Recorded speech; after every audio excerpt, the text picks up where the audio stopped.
Okay, so we're up to the mincha that he brought him. Right. And we said that everything that a person does in order to awaken above has to be related to what he's trying to awaken. So since Yaakov was trying to open up this surrounding light and get it to come down, and now he's doing it really without Esav himself. Meaning, in other words, if Esav would have been willing to do it himself, Yaakov wouldn't have had to give him a mincha. He wouldn't have had to bring any kind of gift towards him, to him. But because Esav wasn't willing to cooperate, and Esav really wanted to kill him now, and he's not willing to join him, so Yaakov has to get to Esav's source without Esav himself. So, in reality, that's the strange story that's told us about this mincha, that Esav never enjoyed any of it.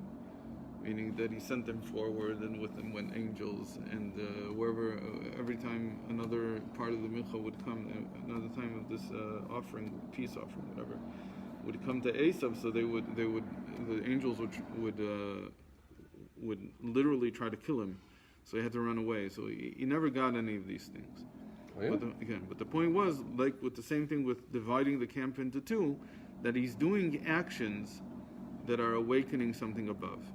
And okay, so that's the. So what is he doing?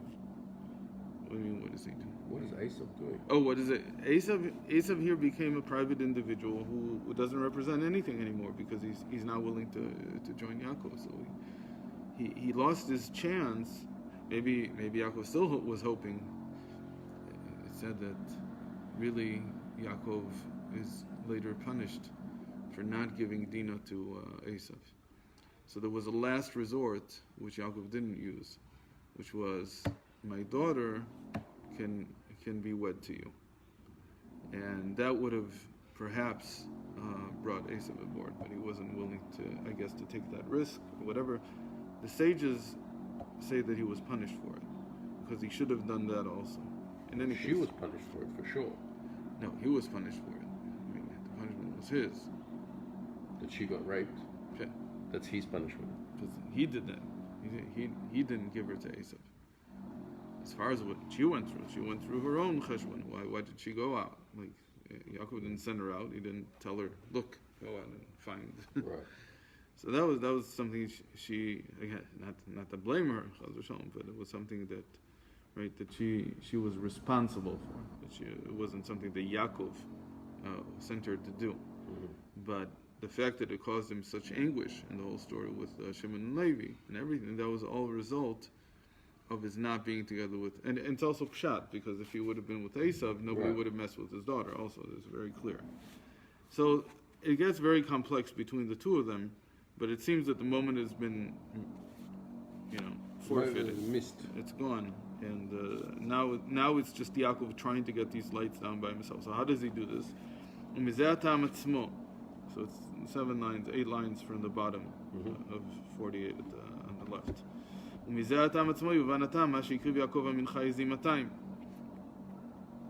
So now the same idea of preparing for these makifim of Tohu, for these surrounding lights of Tohu, explains why Yaakov brought what he brought. Now, what did he bring? So if you read in the pasuk, what he brought was, just read it.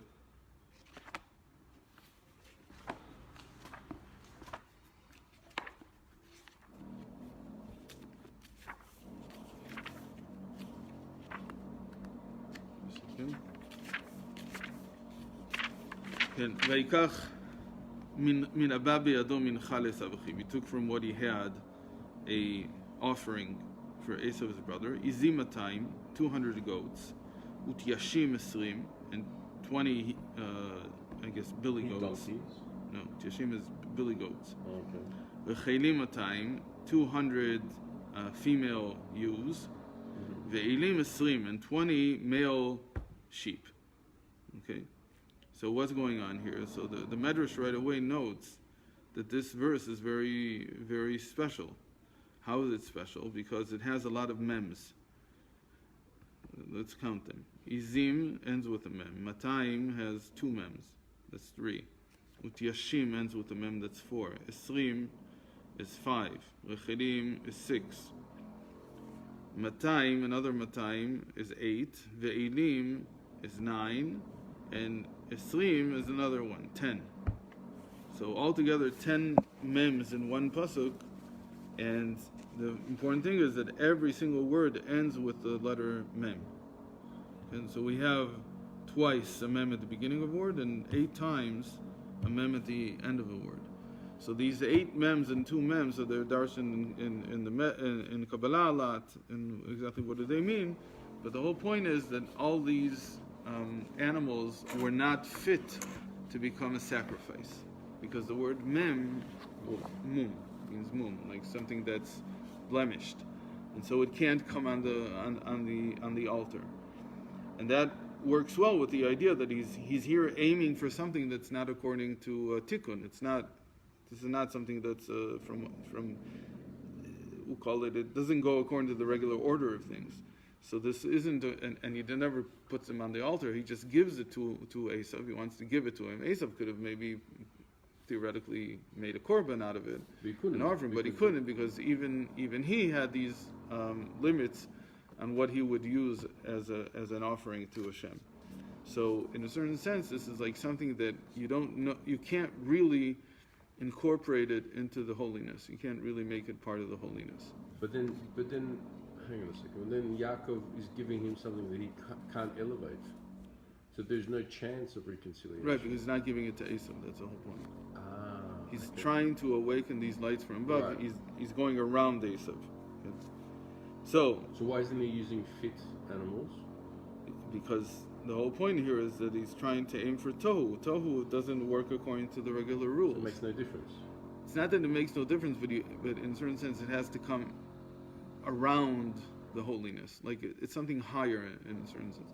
This whole concept, that's what I wanted to talk about today in length, which is how can there be something higher than tikkun? How can there be something that's higher than rectification? So the answer is that it's higher, not in the sense that it's just it's more elevated, but in the sense that it's earlier in the order of things. It comes before. Tohu kodem letikun, it's called. The tohu comes before tikkun. So if it's before, therefore it's not governed by the same. It's more primordial. So it's not governed by the same restrictions. Right. So it's not at all in the world of restrictions. It's a different world altogether. On the one hand, that world didn't end well because it didn't have restrictions. It had no limits. On the other hand, there's an innate understanding that the future is about no limits. That there is something about not having limits that is the goal of where we're going. So one of the big things that's darshaned here on all of this is that everything here has to do with darkness. Everything here happens in the dark. Everything happens in one night. Why does it all happen at night? We don't have, nighttime, especially back then, wasn't such a productive time. People basically stayed inside. They had no light. And there was no light, and it was very difficult to get around. And yet, last time we saw something happen at night, with Yaakov, he dreamt. Okay, he slept. It's not such the fact that things happen in a dream is not really happening. But here he's got all these things going on. He's crossing the river at night. He's leaving behind his small vessels at night. He goes back to get them, and he fights Esav's Malach all night. There's a ton of stuff happening at night. So this is a symbol for the same idea that even though night today still symbolizes the lack of action, it really also symbolizes that it's not lack of action because you can't do things, but what you need to do at night is without limits. It has no limits really. So it doesn't fit yet into our world. It doesn't fit into the world of rectification. So we get around that today by making it light, and we ignore the darkness. But especially Zechariah and Yoel, they have these verses that say, Laila kayom ya'ir, that darkness will become illuminated like light. Not illuminated, it'll become light. It won't be light. It'll still be darkness. But it'll reveal Hashem in a way that He hasn't been revealed yet. So the understanding of Chassidus is that this is talking about the primordial darkness, where there are no limits. That's why the light reveals things in a limited way. Right? When we reveal something here, it reveals the contours. We don't reveal the infinite nature of it. We reveal the essence. The essence is still dark. So somehow this darkness will become revealed.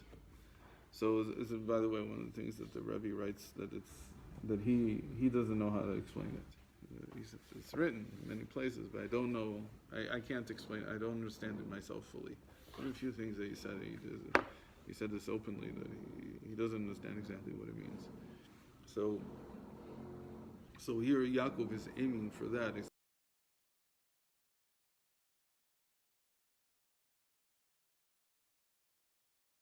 It actually comes before rectification. It's primary to it. It precedes it, and it doesn't just precede it in time. It actually precedes it in stature and level. So we talked a little about yesterday about there being an infinity in things. So, for instance, that our physical matter has not revealed its infinite nature. So, if you cut off a finger, it doesn't grow back. Essentially, then things will. But it won't be the way that things grow today. It'll be a different process. So we just we're not so aware of this. Then maybe that's connected somehow to dark energy or something like that. There's a lot of speculation. But in any case, I mean, dark energy could be an example. Not that that's what the sages meant, because they didn't know about dark energy, but it could be that it harbors those types of phenomena that is being talked about. Okay. In any case, so let's see.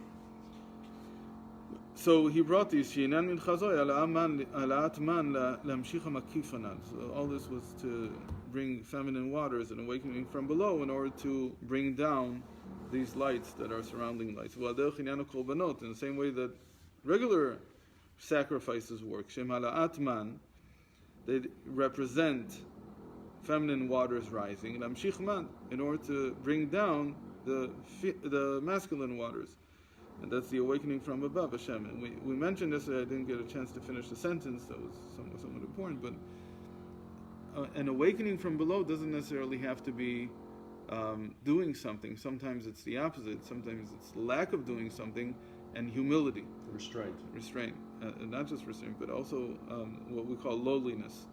That I'm not yet worthy, and that entices the Almighty to come down. Meaning that a person makes a vessel through his lowliness, how low he feels, how much he appreciates the distance between him and his real objective in life, which is to serve Hashem. He says, I'm very, and that's the inner quality, the inner essence of Malchus, of kingdom, and we learn it from King David. Mm-hmm. And in any case, these animals were not they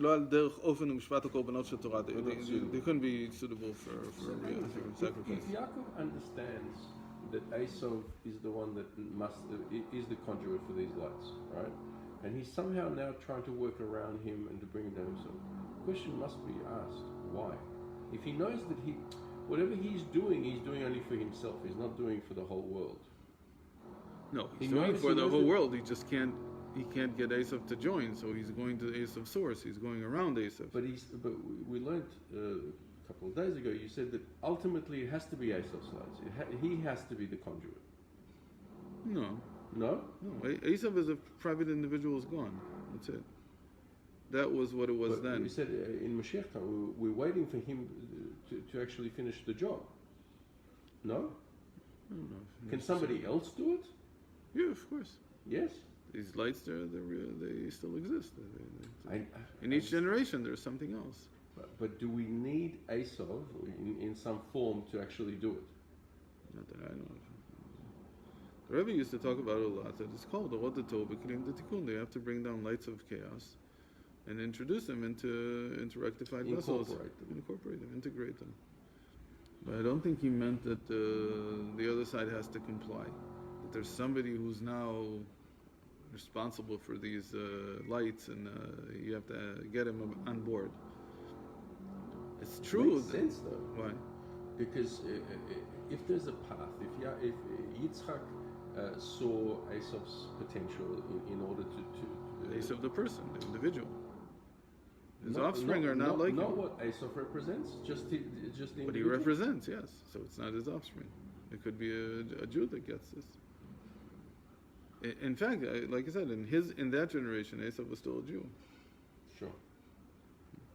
If non-Jews decide to convert, that's a different story. But we've got Esau's descendants, which are part of the Jewish people. We don't have any descendants. We have his spiritual descendants. Okay, but there was. What do you mean Esau? They're part of the Jewish people. Gerim. Again, there's a few of them. Uncle Right? is, Right. heaps. So it's been. No, Uncle is less. Ovadia is the ger that's always cited as being in Edomi. Rabbi Akiva. So again, Uncle is- these. Those are the last remnants. You're right of Unklus. I don't think so. But Rabbi Akiva apparently he's from Edom somehow. And also. But it's not Rome. Rome is the spiritual here of Esau. It's not mamish. It's not real descendants. Oh. In any case, I don't know if we should if those two things belong together, if they're the same idea. In any case. ואף על פי כן הייתה מלכתו שלא על דרך האופן ומשפט הקורבנות שבתורה, they're not suitable to be offerings according to Torah. והיות שמעשה הקורבנות הוא מבהמות טהורים ושחוטים דווקא, אך השחיטה כשרה בזר. That the sacrifices are brought in the base of Mikdash, according to Torah, they have to be from kosher animals, and they have to be slaughtered properly, as if you were slaughtering them to eat them. But we know that the slaughtering itself, the shechting of the korban, is permitted in somebody who's not a Kohen. ולא מצינו קורבן בתורה בחי רק בשעיר לעזאזל. And we've never found, there's only one example of a korban that's a living animal, that you don't shecht it, you don't slaughter it. And that is the one that you give on Yom Kippur to Azazel, which is basically a scapegoat. וגם הקורבנות לא היו מקריבים כחלק באדם. And in any case, in the korbanos, the part that went on the mizbeach, except for an olah, but here we're not talking about an olah apparently, is the fat around the kidneys and the blood, not the whole thing. The rest of it was eaten. Given to the Kohen. Given to the Kohen, or eaten. והמנחה הזאת ששלח יעקב לעשיו היו בהמות טמאות גם כן, כמו שכתוב גמלים ונקות. And between and amongst these animals that Yaakov sent to Esau were also unkosher animals, like camels. וגם שהן חיים ולא שחוטין. And they're also alive and not slaughtered. והעניין הוא משום שעלת מן שהמנחה ליעקב הוא להמשיך מד בבחינת המקיף לעולם התוהו. והמן ועמד בעולם התוהו משונה ובאופן אחר מן המן ומד בעולם התיקון, שאינם הקורבנות שבתורה. So like we said, when you want to get up to these chaotic lights, so the path is different. It's a different type of action. And everything that's written in the Torah about slaughtering an animal for a sacrifice, that is in order to awaken the lights of the world of rectification, and not for the world of chaos. כי עולם התיקון הוא בחינת אור פנימי. What's the difference? שהאורות מצטמצמים ומתפסים בתוך הכלי. Because in tikkun, in the rectified world, where everything is ordered, so the lights are all integrated.